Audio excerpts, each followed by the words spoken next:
गांधीजी फाशी रोखू शकले असते का? एका फाशीनं फक्त 3 क्रांतिकारकांचे प्राण घेतले नाहीत, तर संपूर्ण भारताच्या मनात ज्वाला पेटवली. 23 मार्च 1931 हा तो दिवस जेव्हा भगतसिंग, सुखदेव आणि राजगुरू हसत हसत फाशीच्या दोऱ्यावरती झुलले. पण त्यानंतर देशात एक प्रश्न धगधगू लागला. गांधीजी त्यांना वाचवू शकले असते का? 1928 साली सायमन आयोगाविरोधात आंदोलन करणारे ज्येष्ठ काँग्रेस नेते लाला लजपतराय हे पोलिसांच्या लाठी हल्ल्यात घायाळ झाले. त्यानंतर काही दिवसांनंतर त्यांचं निधन झालं. लाला लजपतरायजींच्या शेवटच्या काही वर्षातील राजकारणाचा नूर भगतसिंग यांना पटला नव्हता. त्यांनी जाहीरपणे त्याचा विरोध केला होता. पण इंग्रज अधिकाऱ्यांच्या लाठीमारात घायाळ लालाजींची अवस्था पाहून भगतसिंग यांना राग अनावर झाला. सायमन आयोगाविरोधात लाठीमार सहन करताना त्यांनी म्हटलं होतं, माझ्या प्रत्येक जखमेचा बदला इंग्रजांना द्यावा लागेल. या घटनेचा बदला घेण्यासाठी भगतसिंग यांनी सहकाऱ्यांच्या साथीने पोलीस सुप्रिटेंडेंट स्कॉट याच्या हत्येचा कट रचला. मात्र एका सहकार्याच्या चुकीमुळे स्कॉटऐवजी 21 वर्षीय पोलीस अधिकारी सॉन्डर्सची हत्या झाली. या प्रकरणी भगतसिंग यांना अटक झाली नाही. मात्र काही दिवसांनंतर त्यांनी असेंब्लीमध्ये बॉम्ब फोडला. त्यावेळी सरदार पटेलांचे मोठे बंधू विठ्ठलभाई पटेल भारतीय अध्यक्ष म्हणून सभेचं संचालन करत होते.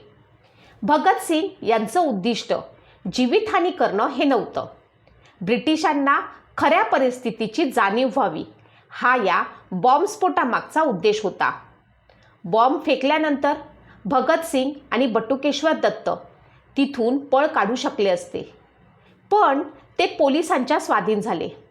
अटकेच्या वेळेस भगतसिंग यांच्याकडे रिव्हॉल्वर होतं. चौकशी दरम्यान सॉन्डर्सची हत्येवेळी हेच रिव्हॉल्वर वापरल्याचं सिद्ध झालं होतं. असेंब्लीमध्ये बॉम्ब टाकल्याप्रकरणी अटक करण्यात आलेल्या भगतसिंग यांना सॉन्डर्सच्या हत्येच्या गंभीर गुन्ह्यासाठी फाशीची शिक्षा न्यायालयानं सुनावली. 1930 मध्ये दांडी यात्रेनंतर काँग्रेस आणि इंग्रज सरकार यांच्यातील संघर्ष तीव्र झाला होता. भारतातील राज्यव्यवस्थेत सुधारणा करण्याच्या दृष्टीने ब्रिटनच्या सरकारने विविध नेत्यांना लंडनमध्ये आयोजित गोलमेज परिषदेचं निमंत्रण दिलं. या आधीच्या गोलमेज परिषदेत महात्मा गांधी तसंच काँग्रेसने सहभाग नोंदवला नव्हता. त्यामुळे ती परिषद निष्प्रभ ठरली. दुसऱ्या गोलमेज परिषदेसाठी ब्रिटिशांनी चर्चेचा मार्ग पत्करला. 17 फेब्रुवारी 1931 रोजी व्हाईसराय आर्विन आणि गांधीजी यांच्यामध्ये चर्चा झाली. 5 मार्च 1931 रोजी दोघांमध्ये करार झाला. अहिंसक मार्गाने संघर्ष करताना पकडले गेलेल्या कैद्यांच्या सुटकेचा निर्णय झाला. पण राजकीय हत्येप्रकरणी फाशीची शिक्षा झालेल्या भगतसिंग यांना या शिक्षेतून माफी मिळाली नाही. भगतसिंग यांच्या व्यतिरिक्त अशा स्वरूपाचे गुन्हे नावावर असलेल्या कैद्यांना शिक्षेतून माफी किंवा सूट मिळाली नाही. तिथूनच वादाची ठिणगी पडली. भगतसिंग तसंच बाकी सहकारी यांना शिक्षा दिली जात असताना ब्रिटनच्या सरकारशी वाटाघाटी किंवा करार कसा होऊ शकतो असा प्रश्न विचारण्यात येऊ लागला. या मुद्द्याशी निगडीत प्रश्नांसह देशभरामध्ये पत्रकं वाटण्यात येऊ लागली. साम्यवादी या करारामुळे नाराज होते. सार्वजनिक सभांमध्ये ते गांधीजींना विरोध करत होते. 23 मार्च 1931 रोजी भगतसिंग, सुखदेव आणि राजगुरू यांना फाशी देण्यात आली. या घटनेनंतर लोकांमध्ये प्रचंड आक्रोश उसळला. हा आक्रोश फक्त ब्रिटिशांविरोधात नव्हता, तर गांधीजी विरोधातही होता. भगतसिंग यांची फाशीची शिक्षा माफ होत नसेल तर करार वाटाघाटी नाही यासाठी त्यांनी ब्रिटिशांनी पाठपुरावा केला नाही हे आक्रोशाचं कारण होतं. 26 मार्च 1931 रोजी कराचीत काँग्रेसचं अधिवेशन सुरू झालं. पहिल्यांदा आणि एकमेव वेळी सरदार पटेल काँग्रेसचे अध्यक्ष झाले. या अधिवेशनामध्ये सहभागी होण्यासाठी 25 मार्च रोजी गांधीजी पोचले. त्यावेळी त्यांच्या विरोधात आंदोलनं झाली. काळ्या कपड्यांपासून बनवलेली फुलं आणि गांधी मुर्दाबाद आणि गांधी गो बॅक अशा घोषणा देण्यात आल्या. गांधीजींना काळी फुलं फेकली गेली. गांधी गो बॅक या घोषणा घुमत होत्या. वर्तमानपत्रातील बातम्यांनुसार 25 मार्चच्या दुपारी गांधीजी अधिवेशनासाठी ज्या ठिकाणी उतरले होते तिथे अनेक माणसं पोहोचली. खुनी कुठे आहे असं लोक ओरडू लागले. त्यावेळी जवाहरलाल नेहरू त्या लोकांना भेटले. ते त्या लोकांना एका तंबूत घेऊन गेले. 3 तास चर्चा करून त्यांनी लोकांना समजावलं. पण संध्याकाळी पुन्हा त्या लोकांनी आंदोलनं केली.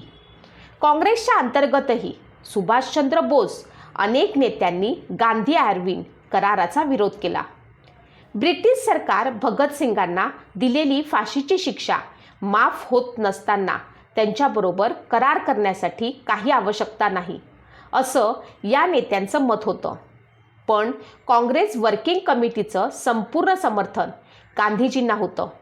गांधीजींनी या मुद्द्यावरती आपली भूमिका मांडली होती. गांधीजी म्हणाले होते, भगतसिंग यांच्या शौर्यासाठी आमच्या मनात आदराचीच भावना आहे. मात्र स्वतःचं बलिदान करून लोकांना त्रास होता कामा नये. लोक तुमच्यासाठी फाशीवर जाण्यासाठी तयार होऊ नयेत. ब्रिटिश सरकार वातावरण भडकावत आहे. मात्र कराराच्या अटी शर्तीनुसार फाशीच्या शिक्षेतून माफी देण्याचा समावेश नव्हता. यामुळे करारातून माघार घेणं योग्य नव्हतं. गांधीजींनी स्वराज्य नावाच्या आपल्या पुस्तकात लिहिलं आहे की मृत्यूची शिक्षा देण्यात येऊ नये. भगतसिंग आणि त्यांच्या सहकाऱ्यांशी बोलण्याची संधी मिळाली असती तर मी त्यांना सांगितलं असतं की तुमचा स्वातंत्र्य प्राप्तीसाठीचा मार्ग चुकला आहे. तो विफल ठरणार आहे. देवाला साक्षी ठेवून मी सांगू इच्छितो की हिंसेच्या मार्गाने स्वराज्य मिळू शकत नाही. त्याने अडचणींमध्ये वाढ होऊ शकते. मी व्हॉईसरायांना जेवढं समजावू शकत होतो तेवढं समजावलं. माझ्यात जेवढं सांगण्याची समजावण्याची ताकद होती तेवढं सांगितलं. 23 तारखेला व्हॉईसरायला मी एक वैयक्तिक पत्र लिहिलं. त्यामध्ये मी सगळे मुद्दे तपशिलात मांडले. भगतसिंग अहिंसेचे पाईक नव्हते, पण ते हिंसेचा धर्म मानणाऱ्यांपैकी नव्हते. या वीरांनी मृत्यूचं भयही पचवलं होतं. त्यांच्या शौर्याला वंदन, पण त्यांच्या कृत्याचं अनुकरण करता कामा नये. त्यांच्या कृत्यानं देशाला फायदा झाला असं मला वाटत नाही. खून करून चर्चेत येण्याची प्रथा सुरू झाली तर लोक न्यायासाठी एकमेकांचा जीव घेऊ लागतील. भगतसिंगांच्या फाशीला माफी मिळावी यासाठी गांधीजींनी व्हॉईसरायवरती सर्व पद्धतीने दबाव आणला असेल, पण शोधकर्त्यांना याचे पुरावे मिळालेले नाहीत. फाशीच्या दिवशी सकाळी गांधीजींनी व्हॉईसरायला भावनिक पत्र लिहिलं. तो दबाव टाकण्याचाच भाग होता, पण तोवर खूप उशीर झालेला होता. फाशीच्या शिक्षेतून माफी मिळावी यासाठी स्वतः अर्ज लिहिण्यासाठी भगतसिंग तयार नव्हते. जेव्हा त्यांच्या वडिलांनी या संदर्भामध्ये पत्र लिहिलं तेव्हा त्यांनी कडक शब्दात त्यांना उत्तर दिलं. गांधीजी भगतसिंग यांना झालेली फाशीची शिक्षा रद्द किंवा कमी करू शकले नाहीत. गांधीजीप्रती भगतसिंग नाराज असल्याचा कोणताही पुरावा कुठेही मिळालेला नाही. भगतसिंग यांची फाशी ही फक्त एक शिक्षा नव्हती, ती होती एका नव्या क्रांतीची सुरुवात. आजही प्रश्न तसाच आहे. स्वातंत्र्य मिळवण्यासाठी योग्य मार्ग कोणता होता, अहिंसा की क्रांती?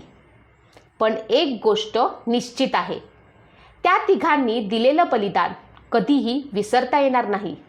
इन्कलाब जिंदाबाद हा फक्त नारा नाही, तो आजही प्रत्येक भारतीयाच्या रक्तात धडकतो.